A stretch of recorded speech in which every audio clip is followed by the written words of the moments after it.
Hey guys, what's up? It's JB Illusion, and we're going to be talking about Season 5, Episode 7 of Samurai Jack. So sit back, relax, and enjoy yourself a nice beverage. Loki. Because things come to a head in this episode. And this is a very, very pivotal moment for Jack's character. So we start off very, very normal for an old episode of Samurai Jack.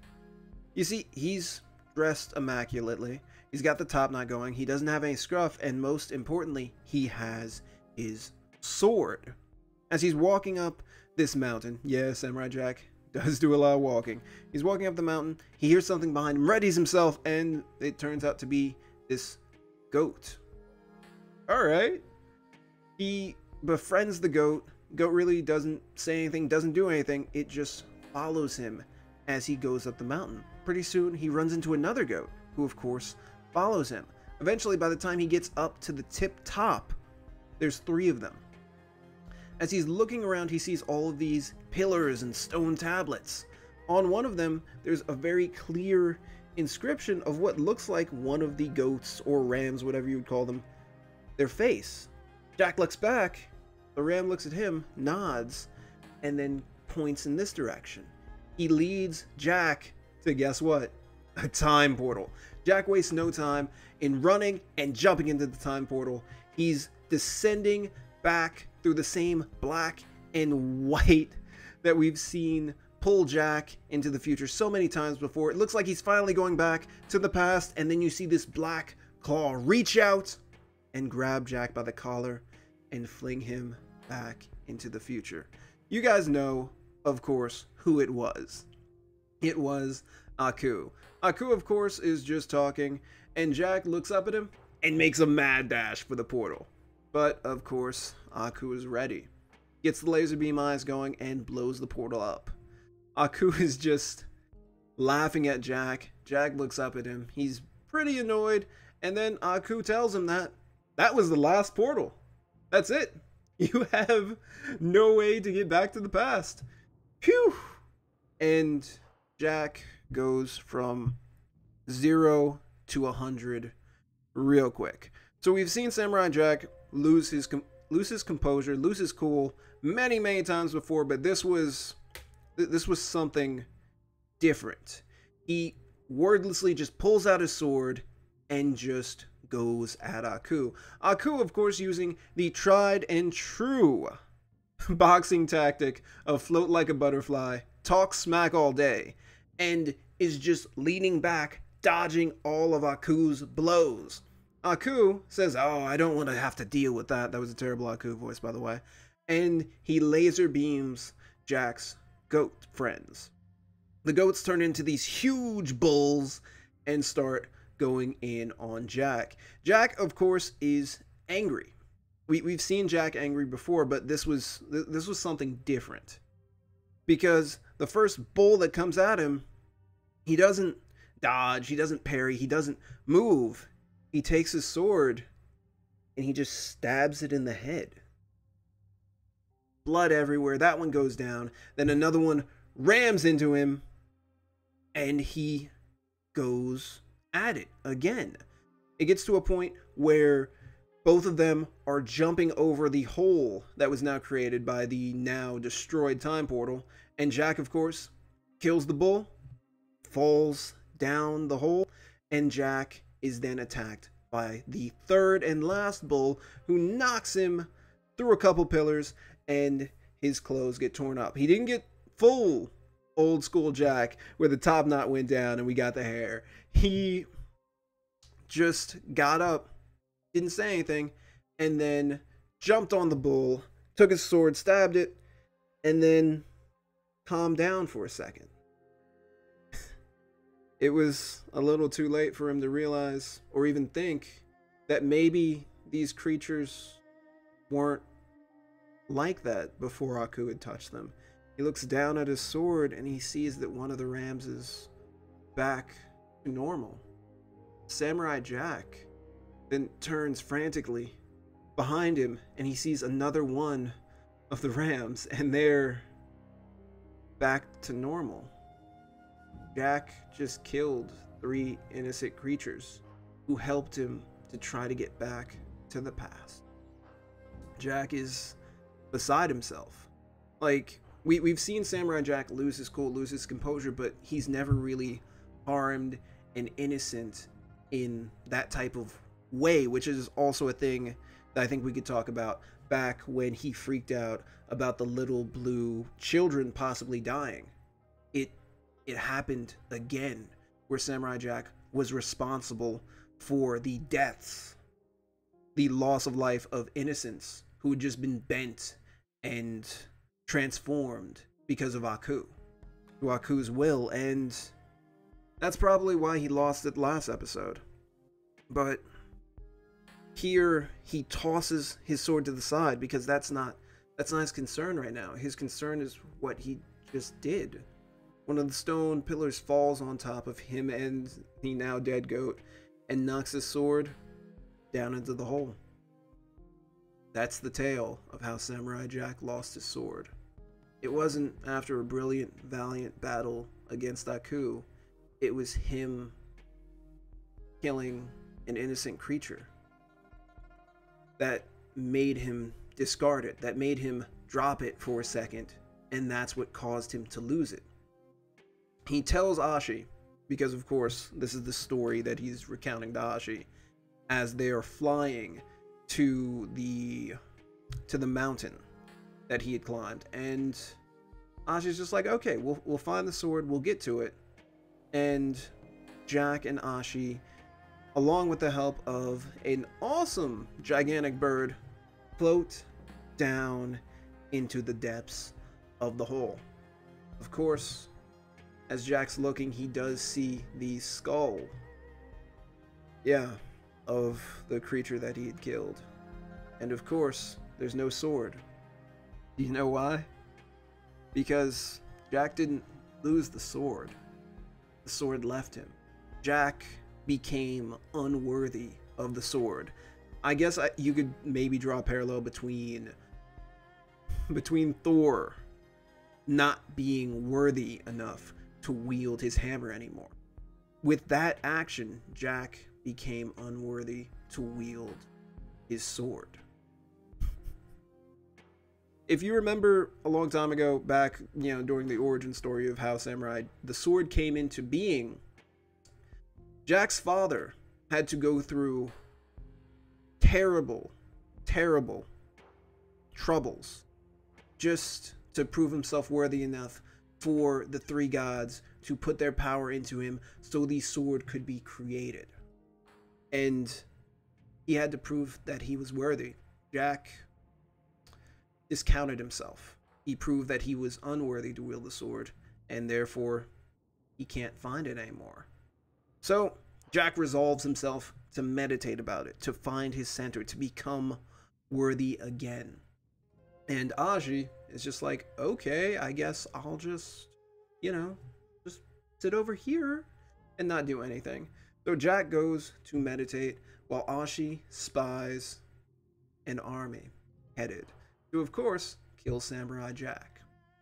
Jack, of course, eventually finds himself into a meditative state after enough time passes, where he is, I want to say he's on a vision quest. He's on a spirit quest. There we go. He's on a spirit quest to find what he needs within himself. He goes through quite a few areas. Eventually, he comes upon a raft. He hops on the raft and then takes it through more areas, thunder and lightning and beautiful scenery, to where he comes upon a monk who asks him if he's looking for something. And Jack says, no, he asks him if he is lost. And Jack says, yeah. Good. Now let's go make some tea. On the other hand, Ashi, who is, of course, not going to let whoever this is attack Jack in his moment of weakness, comes upon an army. The army is just looking at her like, what are you going to do? You're going to stop us from killing the samurai? And Ashi says, yeah, I'm going to stop you from killing the samurai. They, of course, laugh, and there's a gigantic joke about it. But eventually, Ashi provokes them into attacking. He yells, "Charge!" and the army charges. And Ashi charges back. So anyone who says that Ashi is 100% human at this point in time is you're crazy. There's been talk about, who Ashi's mother is, whether or not there's any type of weird magical power from Aku or the training that she's received. But I know one thing. I don't think Jack could have physically done what she did. The leader of the army, of course, who led this charge, went at her. She punched him in the face, grabbed him, turned him, and used him as a battering ram to run through armed soldiers. I'm talking about just ranks and ranks of armed soldiers. And while Ashi is going crazy trying to protect the samurai, Samurai Jack is making tea. Now I know that there's a very, very big point in Japanese culture on tea making at, of course, the point in time where Samurai Jack was from. And it's a meditative thing. It's calm, it's precision.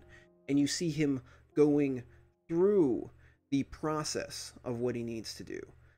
The cleaning of the instruments, what he needs to do at each step.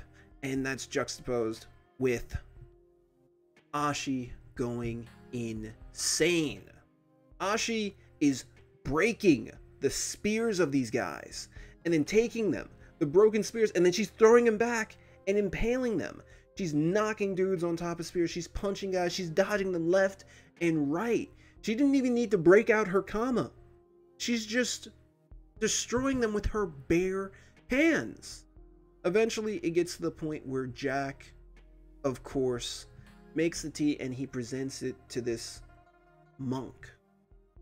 The monk takes a sip and he tells Jack that, this is really unbalanced. I mean, you have all the ingredients, but this is terrible because it's unbalanced. There's something missing.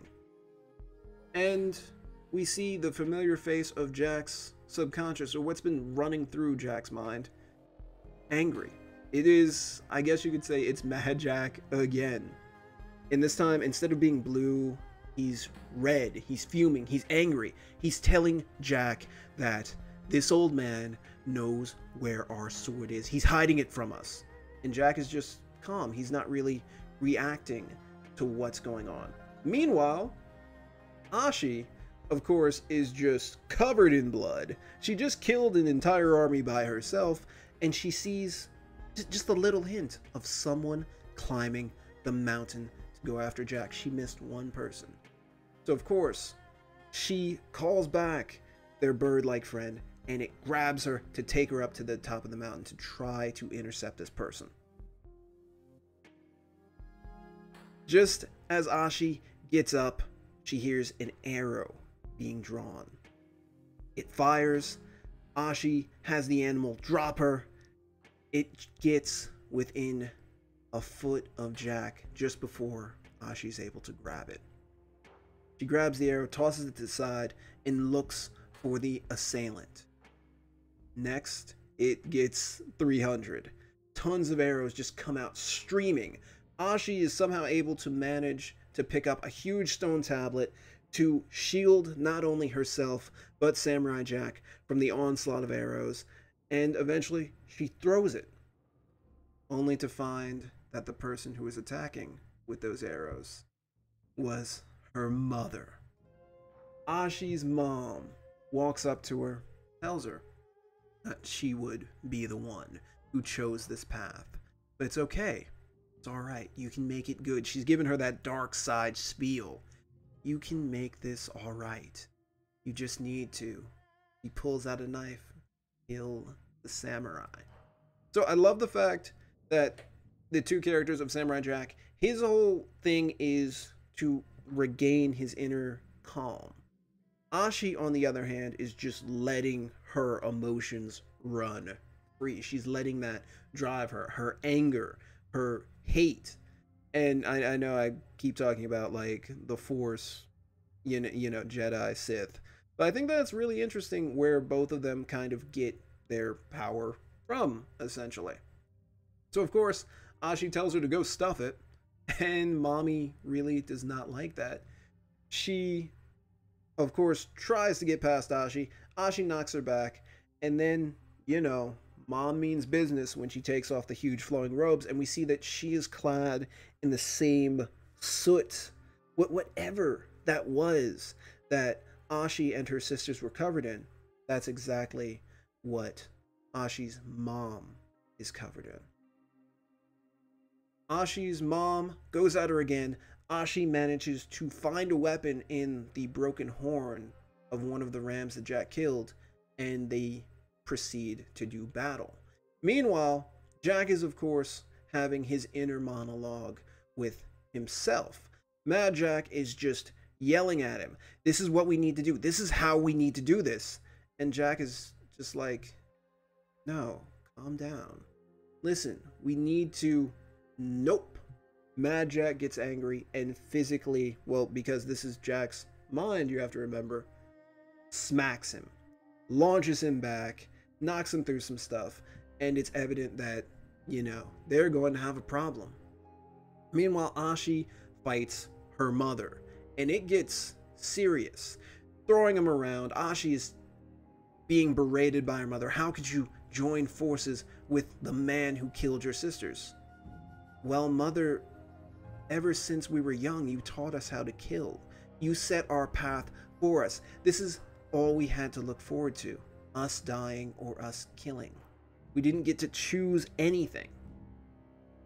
And Ashi and her mom have an incredible battle. At some point in time, there's this huge pillar that's in between them, and they're trying to stab each other through the pillar.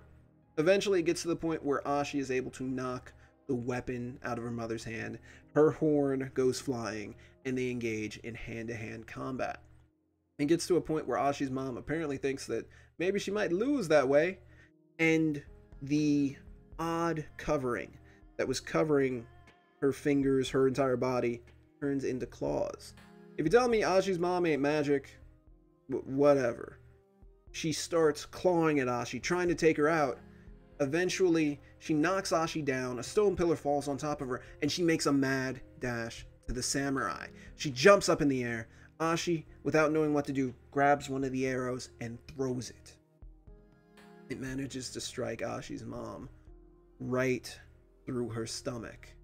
She looks down at Samurai Jack, and the pain and impact from what Ashi did carries her just over. Causes her to just overshoot her lunge and go completely over Samurai Jack and over the edge of the mountain. Ashi, of course, being exhausted, collapses, and then Jack is still having his inner monologue. He eventually tells Mad Jack, this angry side of him, that no, this is all because of you. I let you control me for the last 50 years. I let you control my movements. You were a driving force in choosing my path, and we've seen that with this side of Jack trying to influence him, telling him what to do. You need to kill Ashi, you need to dump her, you need to do this, you need to do that. He's always been goading Jack. But this time, Jack speaks up, stops him, and absorbs him, what I assume, back into himself. The monk, of course, says, "You are ready now." And Jack is suddenly in front of the three gods who helped create his sword, Ra, Vishnu, and Odin. They now tell him that he is worthy. He receives not only the sword, but he gets his old look back. And just as Jack wakes up from his meditative state, he looks over, sees Ashi, and she's frankly a wreck. He goes over to make sure she's alright. She's doing good.